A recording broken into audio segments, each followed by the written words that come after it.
I really like the mushroom mug you got going there. They might not be edible mushrooms. They might be more in the non-edible class. We're not sure about that though. Those are amanita mushrooms. They'll do a number on your liver, but they're really pretty.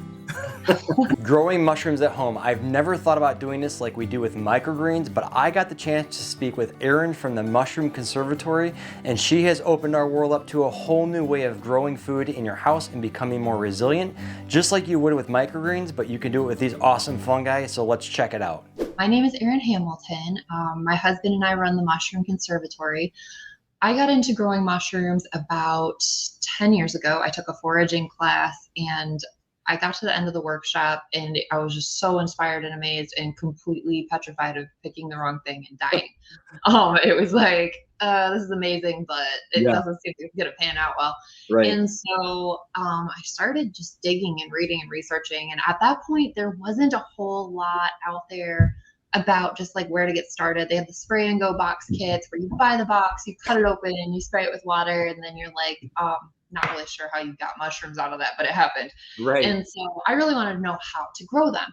And so I finally tried it and I was absolutely blown away at how doable it was and how awesome the results were. Fast forward, my husband and I, we have 4 kids, we homeschool too.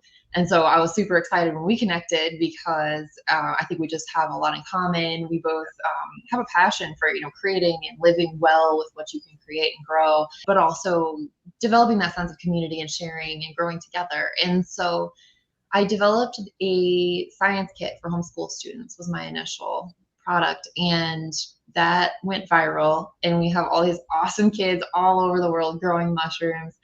And then once we did that, I started getting letters from all the parents like, hey, how can we do this? We want to grow mushrooms too, but we don't want to do like a little science kit amount. We want to like grow some mushrooms that we can eat.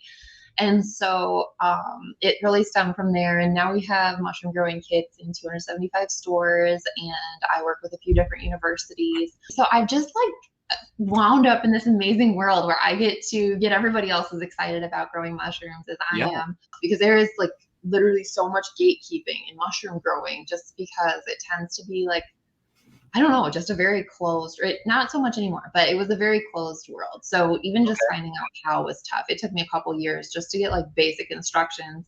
And then I was like, wait a minute, you can grow mushrooms on brown rice? Like, are you kidding me? And that was the aha moment. So I went on Etsy and I ordered some cultures and just started tinkering. So these are the pink oyster mushrooms. They taste like bacon and they are the easiest mushroom to grow out of all of them, I believe.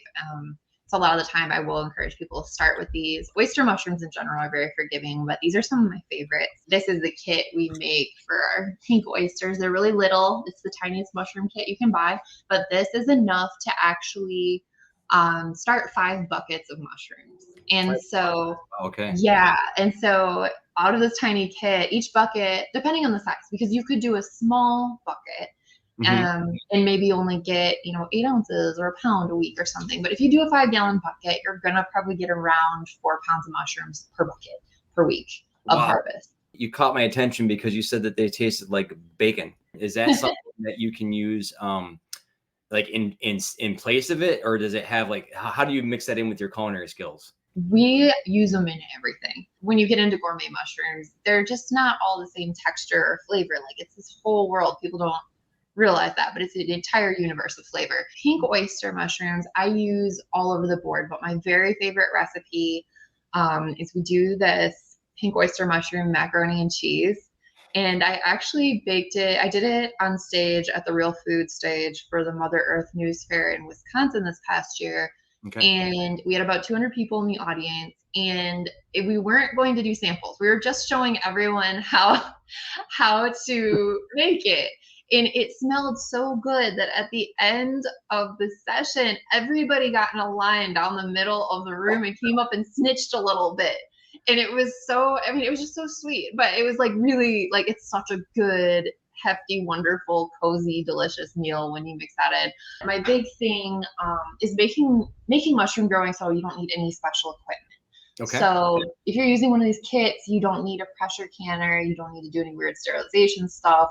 All that's handled ahead of time. So you get to do the the fun part and grow it all. So we've got an awesome opportunity for you guys. Is Erin's going to be hosting a live webinar with us. It's going to be a private webinar that you can jump onto. She's going to be starting the discussion of how you can grow mushrooms at home and how they'll fit into your lifestyle, different ways of using them, and just all things deep into mushrooms. She's got over a decade of experience, and we're super excited to be able to jump on this live interactive webinar with her so we can answer all of your questions and we can just gain a wealth of information from her vast knowledge and experience. So check it out, the link's below.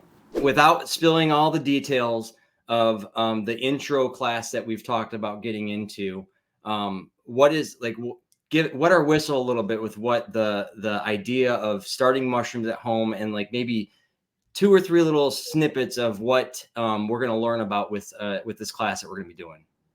So it's very easy to start your mushrooms at home.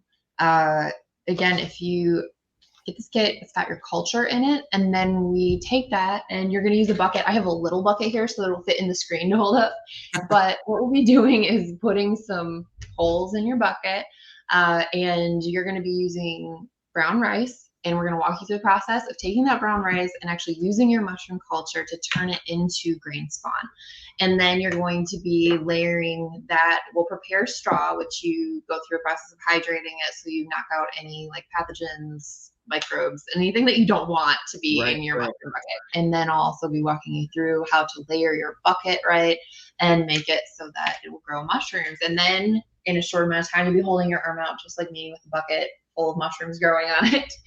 And it'll be awesome. Oyster mushrooms in particular are just like a really, really great income source. I'm actually working with a project in Uganda right now that's helping women and girls learn how to grow mushrooms to support their families and provide food. There are 4,000 women, I believe, that have learned through this program now that are growing mushrooms over there. Whether you're in Utah or Africa or Arizona or London or wherever, there's a way to adapt this for your local climate so that you can provide food for your family, you can sell awesome produce, and there's just a great opportunity to feed yourself and create a nice stream of income. This was just kind of a quick introductory with what Erin's got going on at the Mushroom Conservatory. She has been gracious enough to carve out some time to jump on with some live education with those who want to do this with us. This is going to be on the 16th.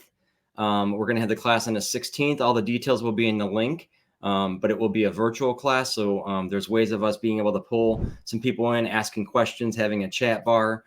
So there will be time definitely for you to have your questions that you might want to bounce directly off of Erin, to have that time with her as well, because I think it's important that you don't just get a product, but that you also get the support in knowing how to use that as well. Because you want to be successful when when you're starting a food endeavor in your house. You really have the ability to provide for your family and yourself, some long-term storage situations, some local market and economy, like if you wanted to have a little side hustle with it, or just friends and family.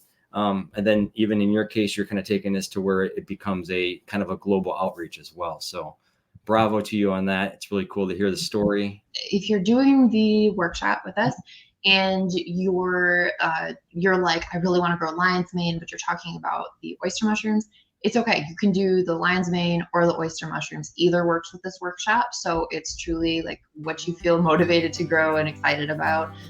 It's good. It'll use the same technique. So you'll be able to follow along and enjoy it. And I'm just so excited to be teaming up with y'all. I mean, I think we have a lot of shared vision. So it's just a wonderful meeting of minds.